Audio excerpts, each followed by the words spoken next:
పాపం రోజాకి హ్యాండ్ ఇచ్చిన వైఎస్ జగన్ అంటే రోజా పని ఇంకా పార్టీలో అయిపోయినట్టే అని తీర్మానం చేసుకుంటున్నారు అభిమానులంతా కూడా. అసలు రోజా పరిస్థితి అంటే ఆమె నెక్స్ట్ ఉంటుందా లేకపోతే ఏ విషయంగా జగన్ గారు హ్యాండ్ ఇచ్చారు? అంటే రోజా వైసీపీ పార్టీలో కానీ అధికారంలో ఉన్న రోజులు కూడా జగన్ మామయ్య జగన్ అన్నయ్య అనే విధంగా ఎప్పుడు కూడా జగన్మోహన్ రెడ్డి నామజపం చేస్తూ ఉండేది. అంటే తను ఏ విధంగా అంటే ఒక మీడియా ముందుకు వచ్చినా కూడా ఒక మీడియా సభ్యుడు కానీ ఒక న్యూస్ కానీ ఏదొచ్చినప్పటికీ కూడా అది ఉన్నది టెంపుల్ కావచ్చు ఏదైనా కావచ్చు ఏది పట్టించుకోకుండా ఎప్పుడు కూడా ఒకటే నోరు వేసుకొని నోరు పారేసుకునేది. సో అలాంటి వ్యక్తి అంటే మనము ఏపీ రాష్ట్రం మొత్తంలో కూడా ఒక ఫైర్ బ్రాండ్ ఎవరంటే ఖచ్చితంగా రోజా అనే స్థాయికి మాత్రం తను వెళ్ళిపోయింది. అయితే నగర నియోజకవర్గంలో మొన్న జరిగిన ఎలక్షన్స్లో దాదాపు 50,000 మెజార్టీతోని టీడీపీ పార్టీ మాత్రం అక్కడ గెలవడం జరిగింది. అయితే తను కనీసం వాళ్ళ దరిదాపుల్లో కూడా రావడం పక్కన పెడితే నగర నియోజకవర్గంలో విపరీతమైనటువంటి నెగిటివిటీని రోజా మూట కట్టుకుంది.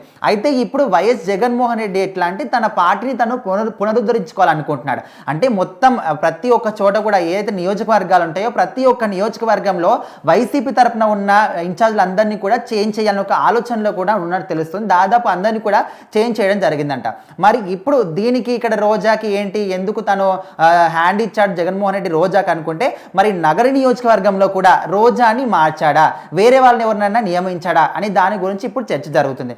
ఎందుకంటే రోజా రీసెంట్గా ఒక పోస్ట్ని మాత్రం సోషల్ మీడియా అకౌంట్లో షేర్ చేసింది. ఎట్లా అంటే సహాయం అనేది చాలా విచిత్రమైంది, చేస్తే మర్చిపోతారు చేయకపోతే గుర్తు పెట్టుకుంటారు అనే విధంగా ఒక పోస్ట్ అయితే పెట్టింది. సో ఇది ఖచ్చితంగా జగన్మోహన్ రెడ్డిని ఉద్దేశించే పెట్టిందని క్లియర్గా కూడా అర్థమవుతుంది. ఎందుకంటే ఇక్కడ నగర నియోజకవర్గంలో ఇన్ఛార్జ్ని రోజాని తీసేసి వేరే వాళ్ళని పెట్టారు.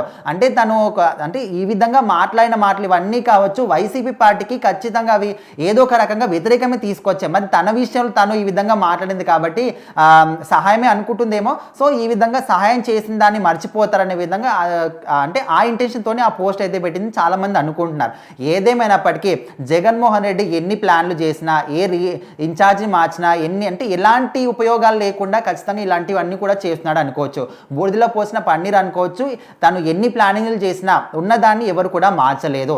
ఎంత విపరీతమైనటువంటి నెగిటివిటీ ఉందంటే మీకు కనీసం అక్కడ 11 సీట్లు ఇచ్చి ప్రతిపక్ష హోదా కూడా లేదు. ప్రతిపక్ష హోదా కోసం ఇప్పటికి నువ్వు పోరాటం చేస్తున్నావంటే ప్రజల తీర్పు ఏంటో అర్థం చేసుకోవచ్చు. సో మరి చూద్దాం ఏం జరుగుతుంది. నిజంగానే ఆమె పెట్టిన పోస్టు జగన్మోహన్ రెడ్డి గురించే పెట్టిందా, నగర నియోజకవర్గంలో ఆమెని మార్చారా, ఖచ్చితంగా వెయిట్ చేసి చూడాలి.